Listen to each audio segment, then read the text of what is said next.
Hello दोस्तों। आज हम इंग्लिश ग्रामर के बेसिक कॉन्सेप्ट पर बात करेंगे।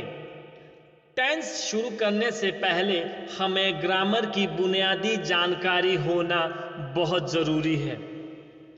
आइए सबसे पहले बात करते हैं शुरुआत के 6 तथ्यों की, क्योंकि हम सब जानते हैं अगर हमें इंग्लिश ग्रामर के सेंटेंस और टेंस पर अपनी पकड़ को मजबूत करना है तो हमें इंग्लिश ग्रामर के बेसिक कॉन्सेप्ट को सीखना और समझना होगा।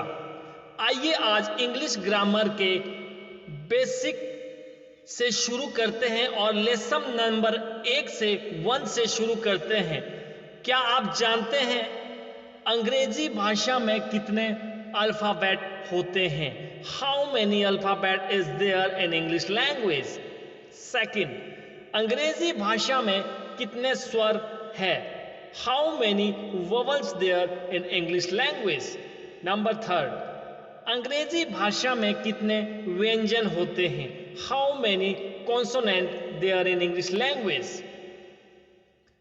चीजें बहुत छोटी है, लेकिन यकीन मानिए जब हम इसको एक एक करके इसके बारे में समझेंगे तो बहुत सारी जानकारियां आपको यहां से मिलेगी। बहुत से लोग हैं जो सोच रहे होंगे क्या इतनी छोटी जानकारियां, लेकिन यकीन मानिए दोस्तों, जब हम इसके बारे में एक एक करके समझेंगे तो आपको बहुत सारी चीजें यहाँ नई सीखने को मिलेगी। तो नंबर 4 पे है शब्द कौन बनाता है? Who makes a word? Number 5 पे है वाक्य कौन बनाता है? Who makes the sentence? Number 6, paragraph कौन बनाता है? Who makes the paragraph? ये हमारी बेसिक चीजें लेसन नंबर 1 की है। अब हम एक एक करके इनके बारे में जानेंगे। आइए शुरू करते हैं सबसे पहले, how many alphabets are there in English language? Answer, the correct answer is 1। सही उत्तर 1 है।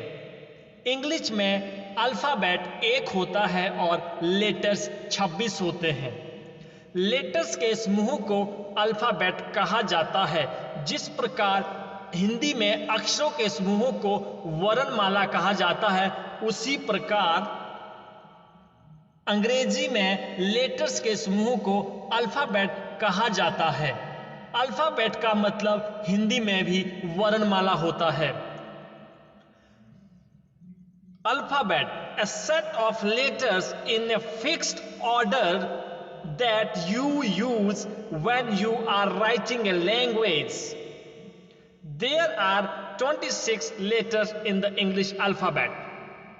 एक बार फिर से सुने, जिस प्रकार हिंदी भाषा में अक्षरों के समूहों को वर्णमाला कहा जाता है, ठीक उसी प्रकार लेटर्स के समूहों को इंग्लिश में अल्फाबेट कहा जाता है।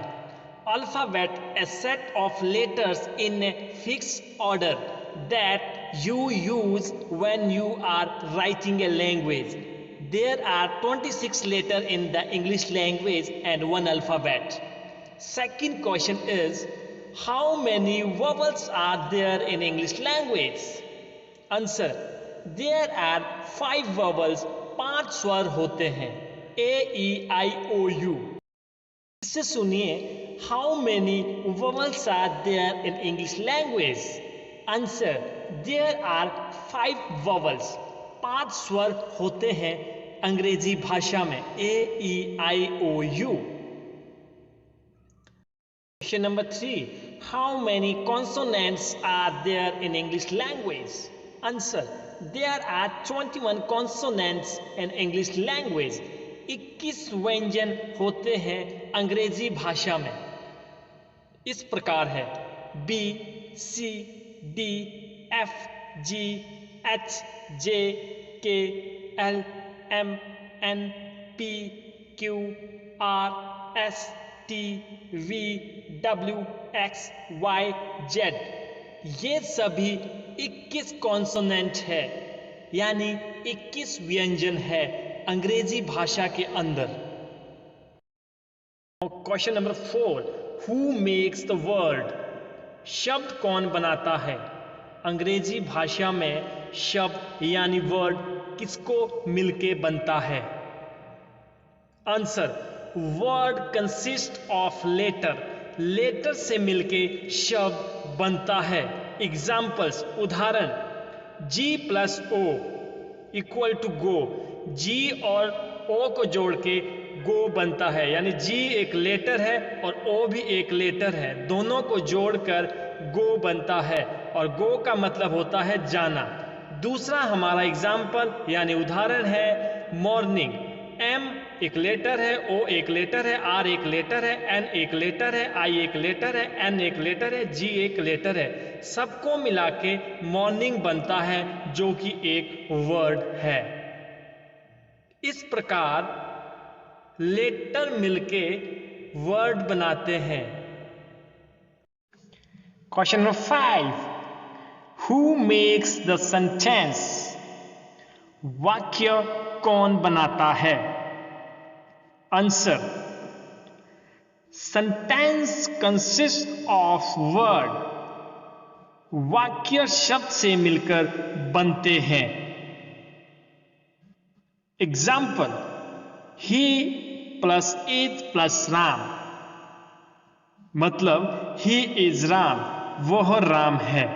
ही एक वर्ड है यानी शब्द है, इज एक वर्ड है, राम एक वर्ड है, तीनों ने मिला के सेंटेंस बनाया ही इज राम, मतलब वह राम है। एक बार फिर सुनिए, वर्ड मिलके वाक्य को बनाते हैं, वर्ड मिलकर सेंटेंस को बनाते हैं। Question number 6, who makes paragraph? Paragraph कौन बनाता है? Answer, paragraph consist of sentence. अनुच्छेद वाक्य से मिलकर बनता है, यानी पैराग्राफ वाक्य से मिलके बनता है। Example, Ram is my friend, he is a good boy, he is 20 years old। Ram is my friend, ये एक वाक्य है यानी सेंटेंस है। He is a good boy, ये भी एक वाक्य है यानी सेंटेंस है। ही इज 20 years old, ये भी एक सेंटेंस है यानी वाक्य है। इन तीनों से मिलके पैराग्राफ बना है।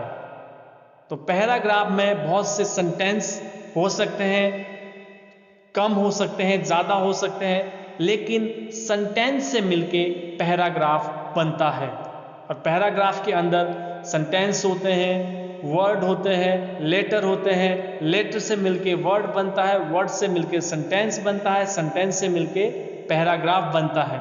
ये था हमारा आज का पहला लेसन, बेसिक कॉन्सेप्ट। दोस्तों, अगर हमें sentence, tense, part of speech पे अपनी पकड़ को मजबूत करना है तो हमारे साथ बने रहिए। मिलते हैं लेसन नंबर 2 में।